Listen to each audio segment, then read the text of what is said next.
Hello guys, welcome to a can't even talk. Welcome to a super impromptu video. I'm going to pick up some food and I just wanted to talk to you guys on my way because like I said, running errands is a little more interesting when I'm getting a video done and have some things on my mind. So there's a little traffic. I don't know how long this video is going to be. I look like a hot mess express, but it is what it is. I did a little bit of shopping today, nothing too crazy, because the last few years I've kind of made it's not a tradition because traditions are way more meaningful than what I'm doing, but I guess I would call it more a habit. But I've been avoiding going out on Black Friday for the last handful of years. And so I wanted to go today and kind of see.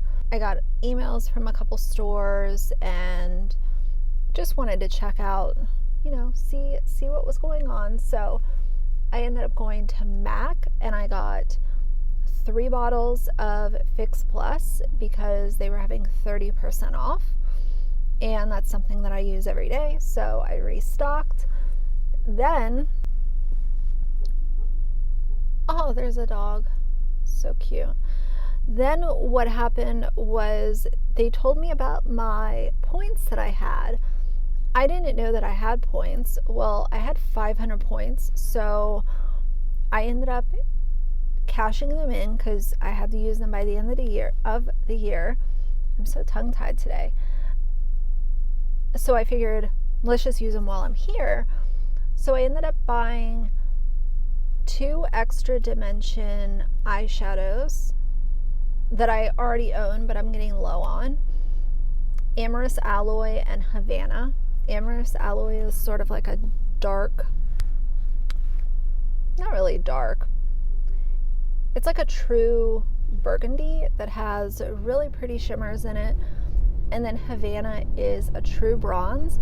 It's not extremely warm and it's not really cool. It's right there in the middle. Those are the kinds of bronze eyeshadows that I love. I'm not really a fan of like the copper and the bronzes that pull really gold. I'm just not really a fan of. I like for them to be more of like a chocolatey bronze, if that makes sense. So that's what I got with that. And then for the extra 100 points, I got a refill of Uninterrupted Pro-Pan eyeshadow. So that was nice. I had no idea, but I went by J.Crew. J.Crew was having 40% off the whole store, and I got a cute little shirt.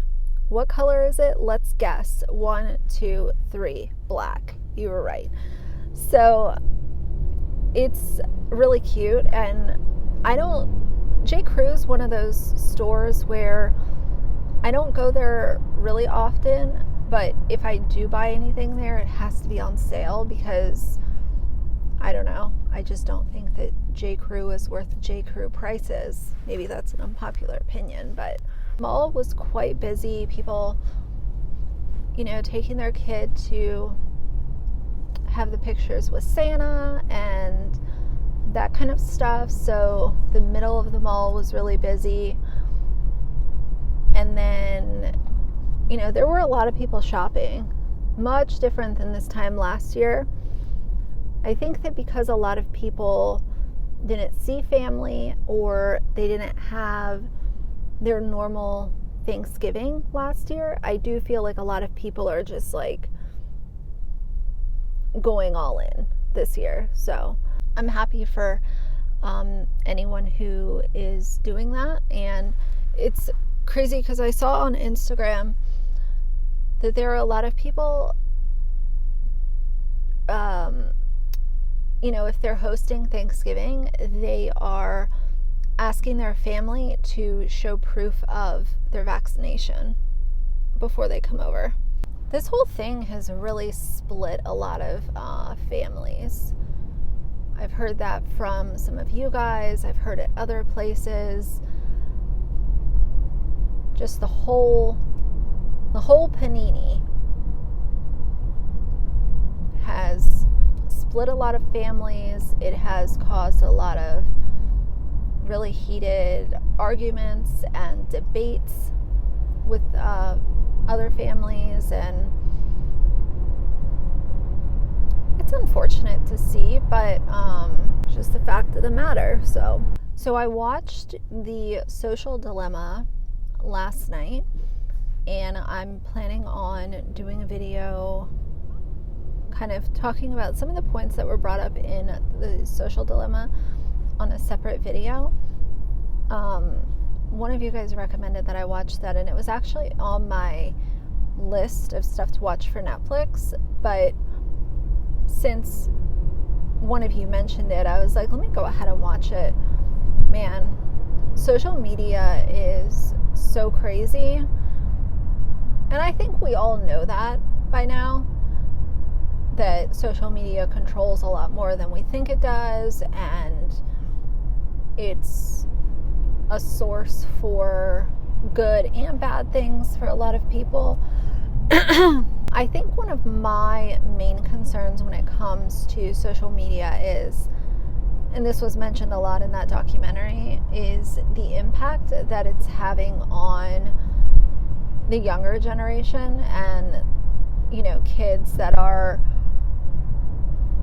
like that generation of kids where they're in middle school and they are on social media. Like, I really worry about that generation and the generations that come after them, just because it is so difficult. I've said before, you guys know a little bit about my school years.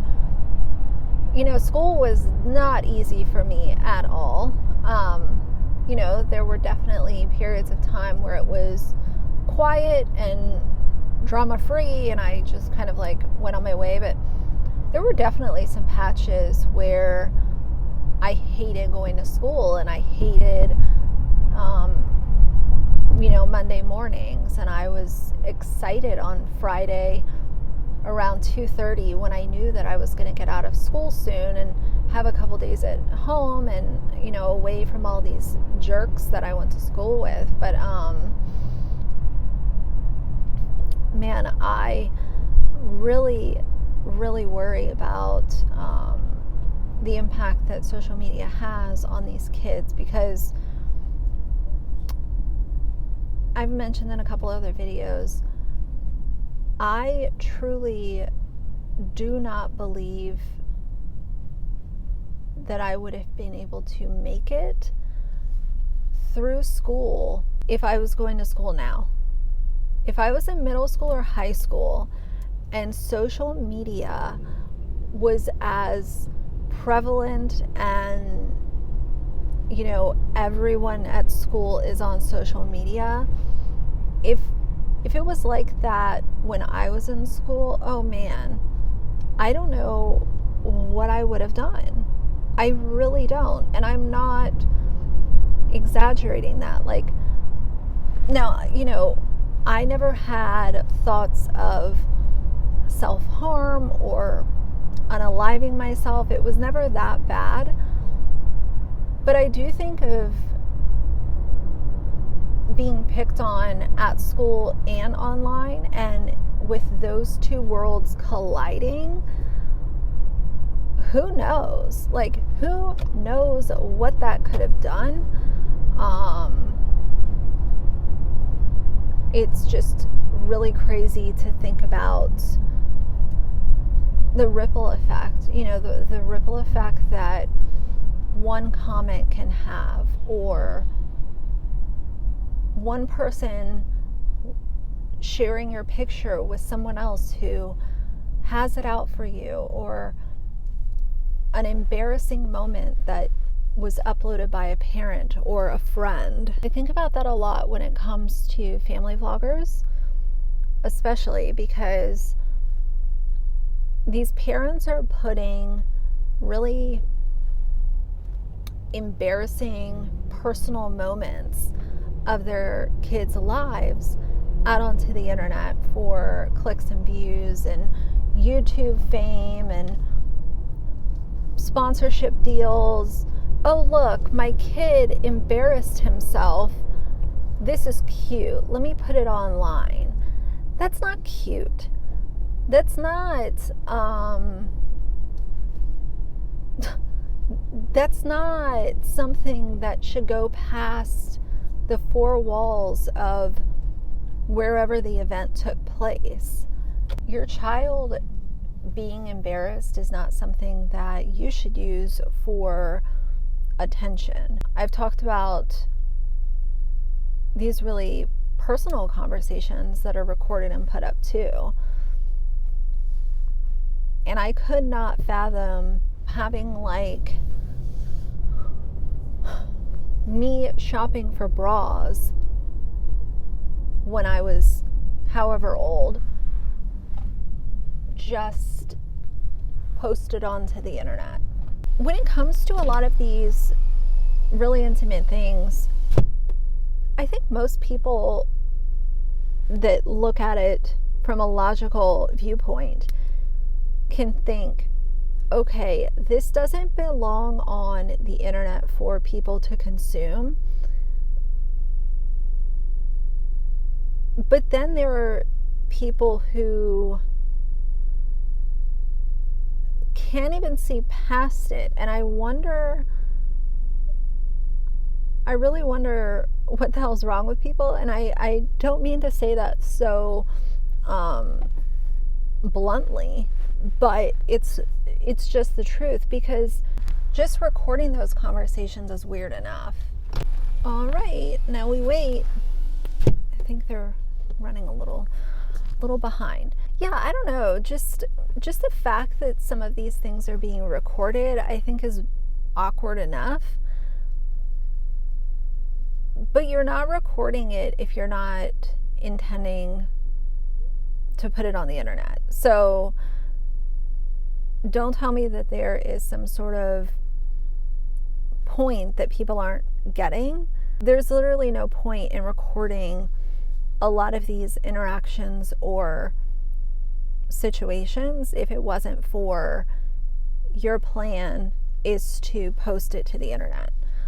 When it comes to the social dilemma, there's a young girl, the social dilemma is a documentary, but it sort of overlaps with this kind of fake documentary where it's about a family who's experiencing social media.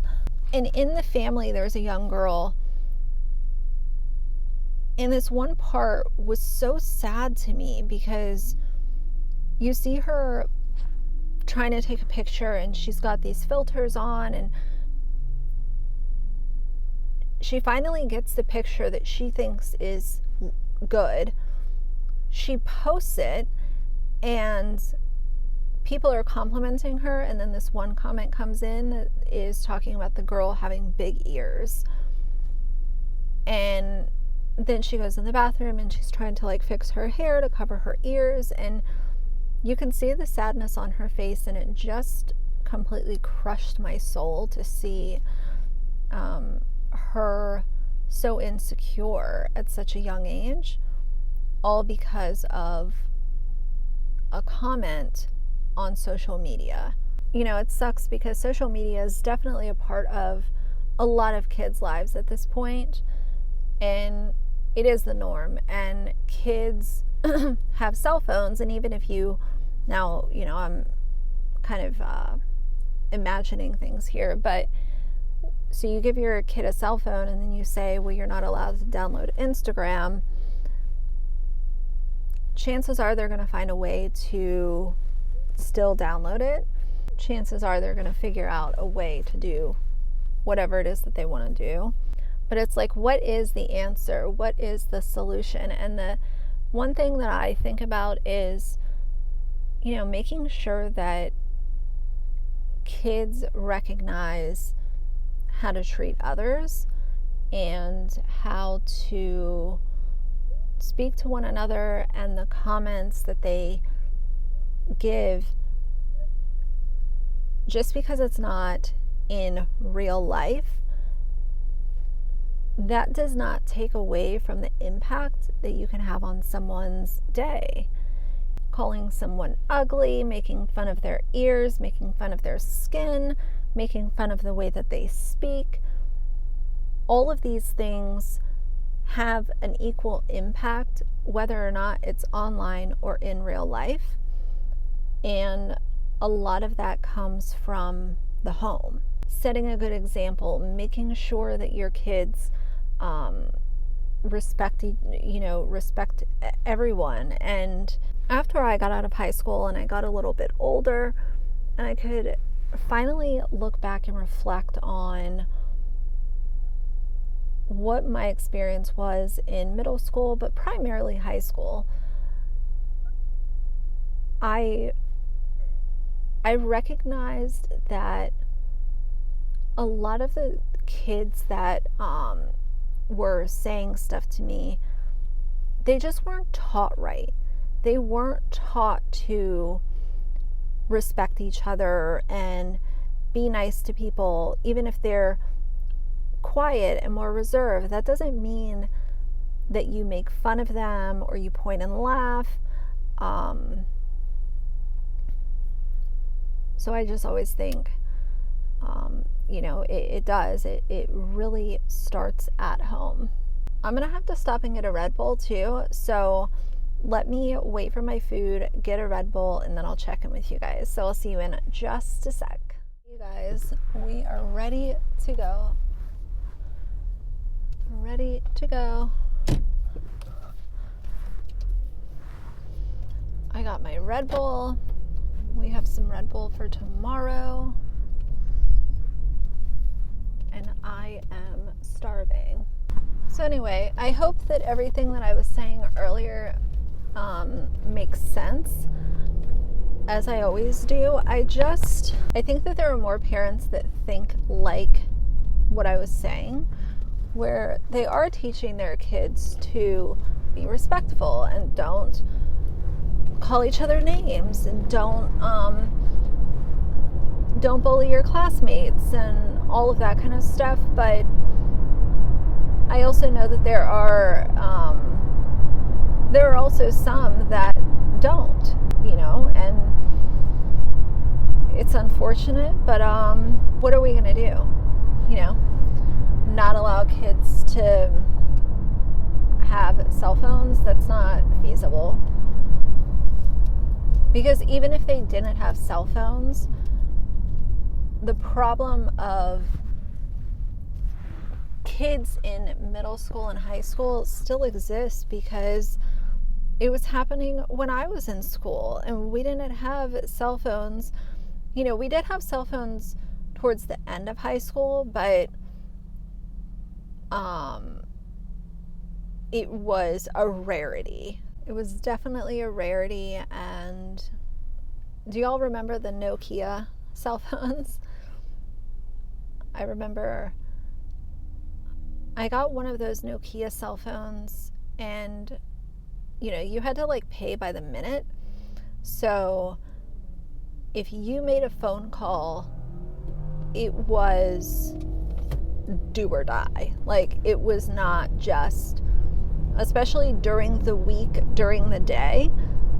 Oh, if you were making a phone call, it better be 60 seconds or less, and you better really need to call that person if you're dialing on that phone. And then I remember later on, we ended up getting on a phone plan where it was a little bit better, but it was still that off-peak hours situation. And I don't remember how texts used to operate back then. I don't remember. But I didn't really have anyone to call anyway, besides my dad, my grandma, once in a while my mom. So it's not like I had anyone to talk to anyway. But they were showing some of the stats on that documentary about young girls in between the age of, I think it was 10 to 14, and then 14 to 19 or something like that, 14 to 18 maybe. And it was just sharing the stats of how since social media has become such a normal part of our society, how that has impacted young girls' mental health and them inflicting not good things upon themselves and things that are much more permanent as well. I don't want this video to be triggering, so I won't go any further, but you guys know what I mean. And it's really sad. It really is. I think of the fragile mind and personalities that young girls have, and boys too. I say girls because that's what they were talking about in the documentary, but it obviously is for both boys and girls. But I just think of how fragile the mind is at that age and how little self-esteem you have, and then you'll get a little bit of self-esteem and you'll start feeling good about yourself, and then someone just like cuts you at the knees, and it can be something that maybe me as an adult I wouldn't take seriously, but for a young girl or a young guy, it is in fact very serious, and it can just, send them on a tailspin mentally. So anyway, I don't want this video to be super sad, but since I was thinking about that and I watched it last night, wanted to share it with you guys, that I wouldn't have been able to make it on social media back then. There's no way. And then the other problem with social media is the fact that people will just lie, and you have people believing lies. Like, that is so crazy to me. That's a thing I really think about so often, is like, hello, y'all are believing something that has literally not been proven. One person said this, it spread like wildfire, and here you are gobbling it up like it's, turkey dinner. Like, huh? I don't get it. They were saying that there's a stat that they came up with where on Twitter, and y'all know I don't do Twitter, I'm not on Twitter, I don't think I'll ever have a Twitter, not interested. But they were saying that fake news, actual fake news, will spread 4 times faster than real news on Twitter, which is so scary to even think that things can spread that quickly when they're not even true. But that's the world we live in. That is the world we live in. If you were the age where when you were in school there was no social media, like it was for me, social media was in its infancy when I was in high school, and not many people had it. We had instant messenger. That was about all you got on AOL. But if you guys are in that group of people, you guys tell me, what do you think? Based on your high school experience and, kind of your life, would you have made it if social media was part of your high school experience? How would it have changed? Do you think that it would have been better because it would have given you people to talk to? Or would it have been worse? Would it have been, no difference, like kind of whatever? Because I'm really interested in that. Because for me, it would have just been like, no. Especially with how happy some people get when they're bullying people online. There are literally people that enjoy bullying each other. That is their drive. That is their motivation to sign onto the internet every day, is to be a jerk. And Lord, that's a whole nother conversation. But anyway, guys, I'm going to get off of here. I'm going to try to get a video done this evening, especially since I don't have to cook dinner now. So either way, yeah, for now, if you like the video, please leave a like and a comment. And if you'd like to see more from me in the future, please subscribe. I'll see you guys soon. Bye.